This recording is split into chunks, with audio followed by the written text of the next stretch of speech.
Good afternoon, and welcome to our series of webinars focused on bringing you information about COVID-19 related topics.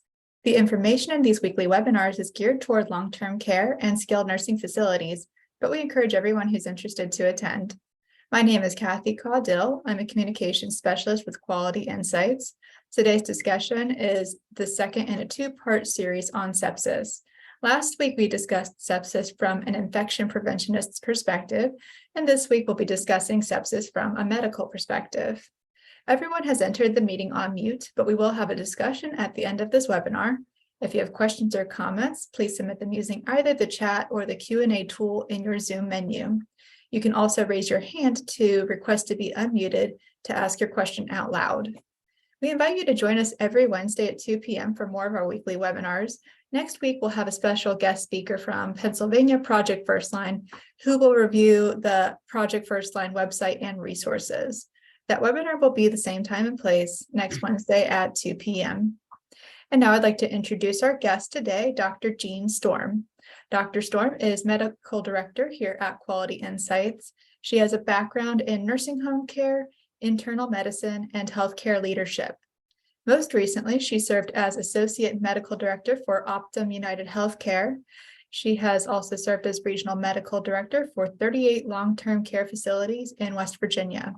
She earned her DO from Lake Erie College of Osteopathic Medicine and completed her postgraduate training at Mill Creek Community Hospital in Erie, Pennsylvania.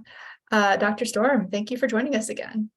Thanks, Kathy, and welcome everyone, and happy March. We're almost at spring, so I'm happy about that. Today, we're going to be talking about sepsis, and I'm primarily interested in early sepsis detection to prevent residents from going to the hospital, to prevent residents from having adverse outcomes in the nursing facility. So I've thought a lot about early sepsis detection in my management of my own patients, as well as talking to other providers about management of their residents.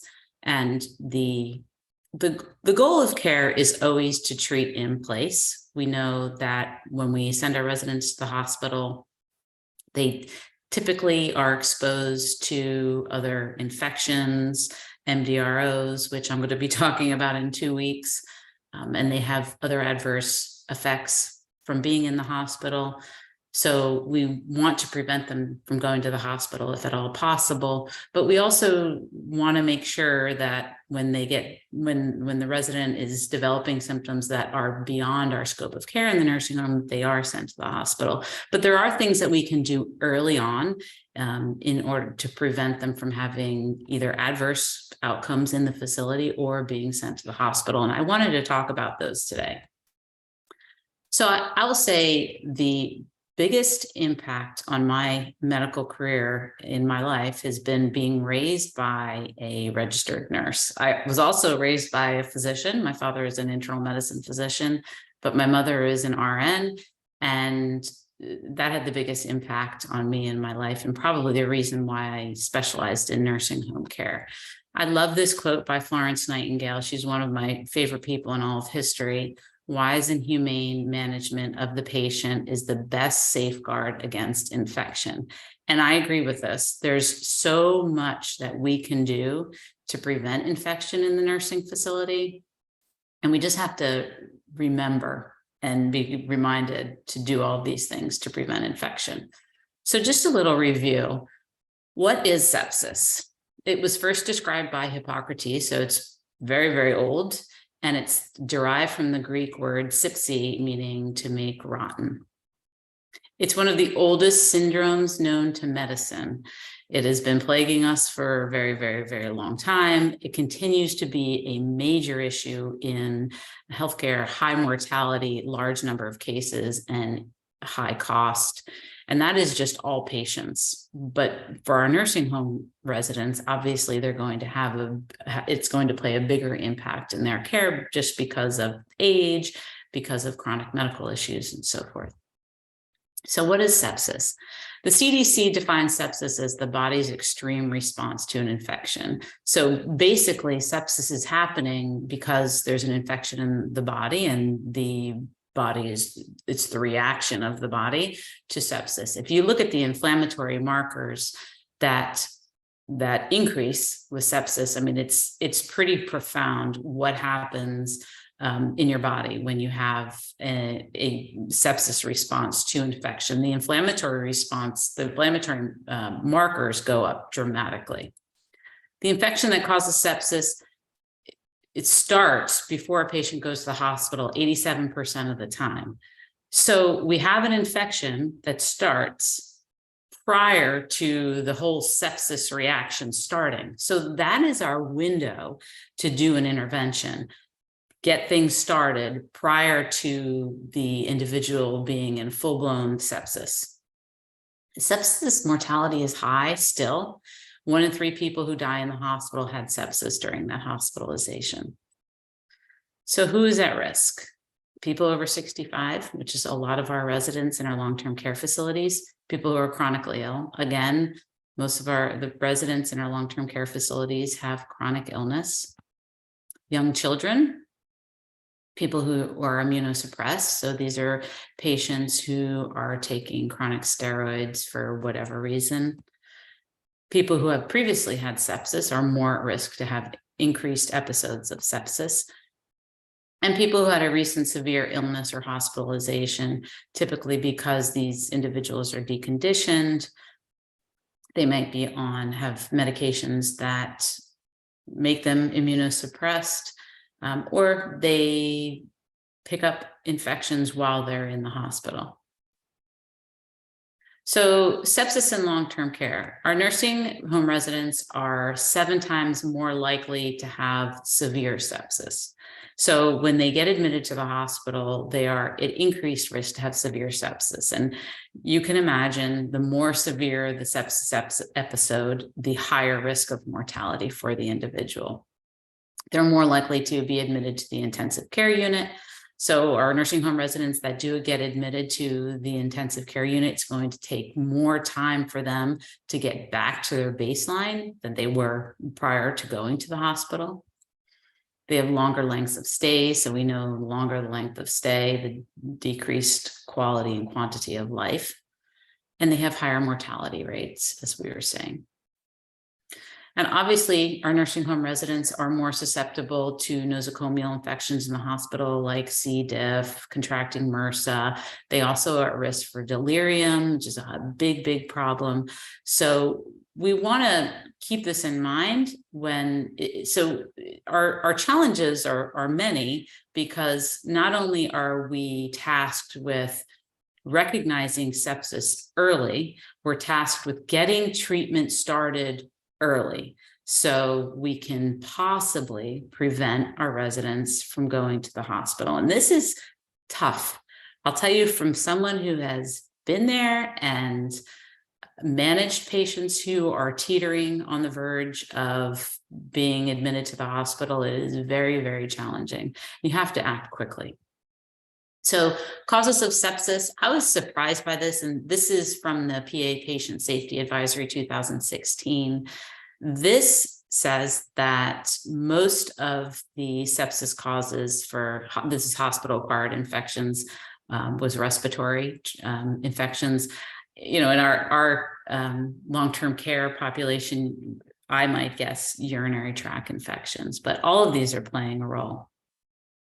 So can we prevent sepsis? And I really like this quote from an article. The title of the article is Early Identification and Management of Sepsis in Nursing Facilities. And this was published in the Journal of the American Medical Director Association. Because symptoms and signs are nonspecific in older adults, especially those with multiple comorbidities and or cognitive impairment, virtually any acute change in condition could represent possible sepsis due to an infection. So we really need to be cognizant and aware that any change in condition could indicate early sepsis in our patient population. So when we talk about prevention, I will say I've done a lot of looking around for any studies that were done in early sepsis detection, in finding out what is going on with the resident, before the need for hospital transfer. And so this was a study that was done and was again published in the Journal of the American Medical Director Association in 2018. So the study involved 31 nursing homes in North Carolina. The median bed size was 113, meaning so they were almost full at 87%. LPN and certified nursing assistants were staffed at an average rate of 1.5 and 2.2 hours, respectively, and the mean quality rating on Nursing Home Compare was 3.3. So the nursing homes did not differ from the national average of nursing homes. So what were the findings in the study? They had 59 sepsis cases and 177 non-sepsis cases. So for the sepsis cases, all 4 vital signs, so temperature, pulse, respiratory rate, and blood pressure for 12 hours prior to hospitalization, 66% of the sepsis cases had those documented. And then, so we're looking at 12 hours prior to hospitalization. If a patient was sent out and diagnosed with sepsis, only 66% of those residents sent to the hospital had all 4 vital signs documented in the 12 hours prior to them being transferred to the hospital. If we look at the 13 to 72 hours before being transferred to the hospital, all 4 vital signs were documented in 73% of the sepsis cases. So I think it probably depends on who you are. You might say this is low, you might say this is high. The authors of the study thought that this was low. I had a really hard time comprehending this because typically when a patient is transferred to the hospital and we're calling 911, we're getting vital signs for the transfer because the nurse-to-nurse communication is typically, vital signs are part of that communication. The researchers did not find that. And maybe that it wasn't documented in the medical record, and maybe it was documented on something else. I don't know. Documentation of a visit by a medical provider, so that is a physician, nurse practitioner, or physician assistant, in the 12 hours prior to hospital transfer was fairly low at 19%, and it was the same in the 13 to 72 hours prior to transfer. So face-to-face visits are fairly rare if patients are being hospitalized for sepsis. So according to the researchers, their learning points were the sepsis tool that was shown to be most sensitive in actually finding out if a patient has early sepsis is the 100-100-100 tool. And we'll talk about that, as well as oral temperature greater than 99. So if you're looking for signs of early sepsis, these are the 2 things, the 100-100 tool, and then the temperature greater than 99. So these things were very sensitive and specific for early sepsis. They also concluded it's essential to obtain and document vital signs as well as changes in cognitive status. We all know that. And it is important to engage the physician or provider early on to provide an in-person visit if at all possible. I know in some cases it's not. In some cases, though, it is. It's really is possible to get a provider to do an in-person visit. So what is the 100-100-100 screening tool? Fairly easy. Is there temperature above 100? Is there systolic blood pressure below 100? Is their pulse rate above 100? Now, obviously, we have to keep in mind each individual is going to be different, but these are just basics. If someone is if you're concerned that maybe they have sepsis and their pulse rate is above 100 or the systolic blood pressure is below 100, this can be added onto your SBAR and you can let the provider know, I'm utilizing this screening tool for early sepsis and I'm concerned, and you can say why. So this is the stop and watch early warning tool from Interact. It can be easily downloaded. I think that these tools are important I can only speak from a medical director and an attending physician perspective because that's what I've had. Obviously, I've worked with many directors of nursing, staff nurses, CNAs. But from my standpoint, if a staff nurse is concerned about sepsis, early sepsis in a patient, fills this out and then calls me if I'm on call, and then they let me know that this is their findings, then I'm going to act. I'm going to act and get things in place from my end that can possibly prevent this patient from being hospitalized for sepsis.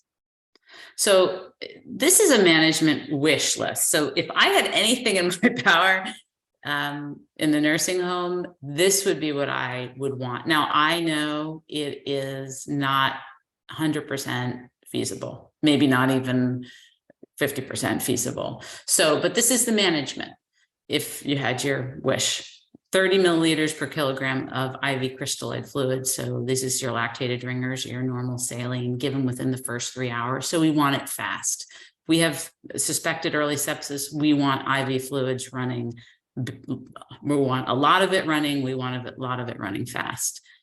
And then obviously we want additional fluid administration by frequent reassessment of hemodynamic status.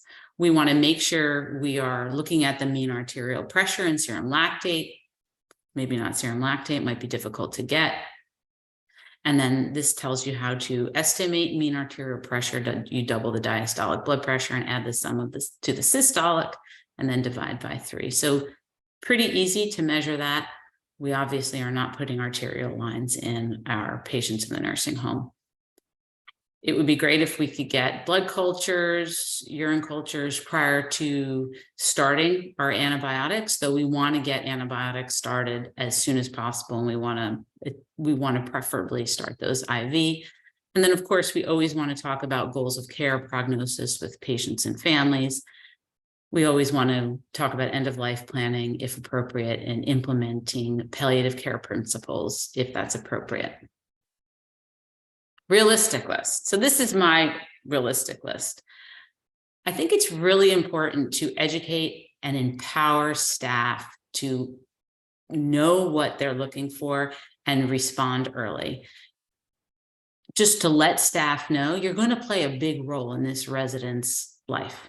And we want you to recognize early signs of sepsis so you can play a pivotal role in saving this resident's life, preventing a hospitalization, whatever that is. So I think it's really important to empower staff, empower CNAs. CNAs are, I'm going to say, the most important individuals in our residents' lives. So this is an opportunity for CNAs to have some leadership, to recognize when a resident has some changes, because they know. So there's a possibility of both of these points positively influencing staff, because we do have studies that show CNA and staff empowerment actually stabilizes staffing. So we have less staff turnover when staff are empowered to really play a big role in our residents' lives. It's important to contact the provider early. Make sure you provide the medical director, attending physician accountable. They need to answer the phone. They need to know what's going on. They need to provide orders. And it would be great if we could order lab studies early, like a CBC, lactate, procalcitonin, or at least the very basics, a CBC and BMP, the UACNS. More realistic management. I talked a little bit about IV hydration, should be started early. IV antibiotics should also be initiated, preferably within the first hour. I know this is challenging. It's very challenging, I think, to get an IV placed in our current climate.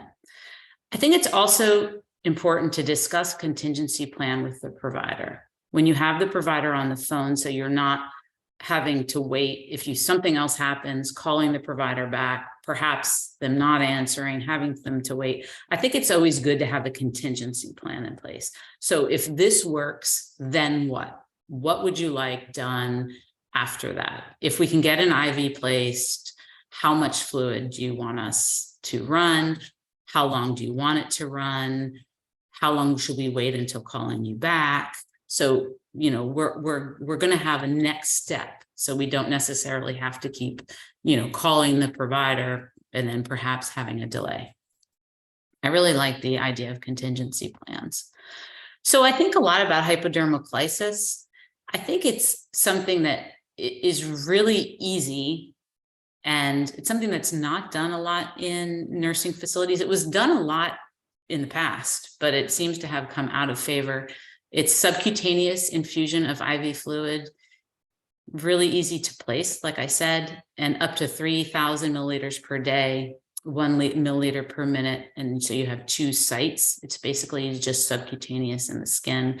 I recently watched a YouTube video of a nurse demonstrating technique, and I think it took her the video was 3 minutes for her to demonstrate the subcutaneous placement. And I think about hypodermoclysis and that it might be useful to get a jump start on hydration before we can get an IV team or maybe another skilled nurse to come in and help place an IV, because I know it's difficult a lot of the time. It obviously can't be used if large volume of IV fluids need to be administered rapidly, because we have a limit on the amount that we can infuse. So it's easy to initiate. It can be done with limited training. It's easy to restart. It's minimal bruising, easier to maintain. So it's easier to maintain in our residents. Sometimes I think residents are really reluctant to have an IV placed just because of pain. So there's higher rate of patient acceptance for subcutaneous infusion. So take-home points. Our residents are at increased risk of sepsis, and sepsis causes increased significant morbidity and mortality in our patient population.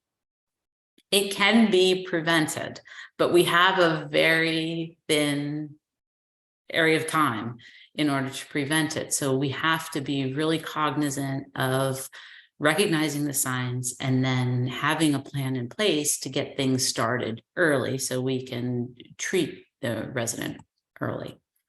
Vital signs should be taken frequently if we're suspecting that our resident has an infection and it's leading to sepsis. And we should always make sure we notify a provider early if we are thinking that we have potential early signs of sepsis, so we can get orders started early. And that's it. Do we have any questions? I think you're on mute, Kathy. Thought I clicked that. Thank you. We'll take a couple minutes before getting started on the Q&A portion. We have not received any questions just yet. So if you have a question or comment, please submit them using either the chat or the Q&A tool in your Zoom menu. Or as I said earlier, you could also raise your hand, and that means that you would like to request to be unmuted, and we can give you permission to do that if you would like to ask your question out loud. For anyone wanting a copy of the presentation slides or this recording, I'll be emailing both of those later this week to the email that you used to register. And while we're waiting, I'd again like to invite everyone to next week's webinar, where we'll be reviewing Project First Line's website and resources, and that will be next Wednesday at 2 p.m. again. We also invite you to bring your questions to our virtual live chats, which are each Tuesday and Thursday at noon. Deborah Wright will be there to answer your questions on topics like quality improvement initiatives, infection control, or MDS coding, or anything else that you'd like to learn more about. And you can find the links to join those live chats or our webinar. You can find the link to join those live chats in our webinar email reminders that we send out before this webinar, as well as our Friday newsletter, the Last Minute Lowdown. And if you're not on our mailing list to receive our newsletter or webinar reminders, but you would like to receive those emails, you can contact me at caudill@qualityinsights.org to be added to our mailing list.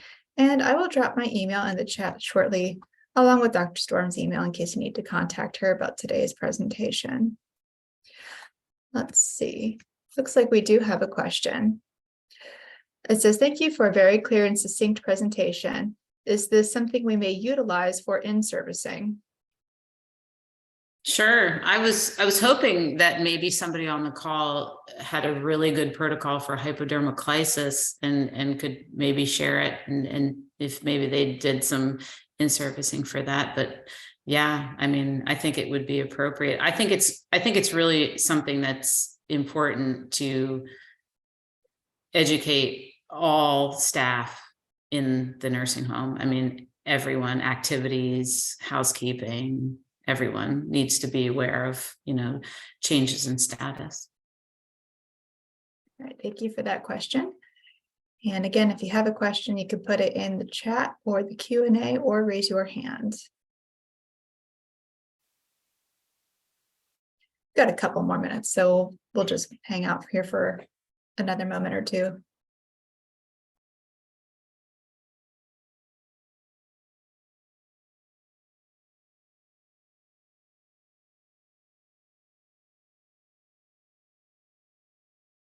And if anyone has any other questions you think of after the webinar, like Kathy said, feel free to reach out. I love questions about anything nursing home related. It really gets me thinking.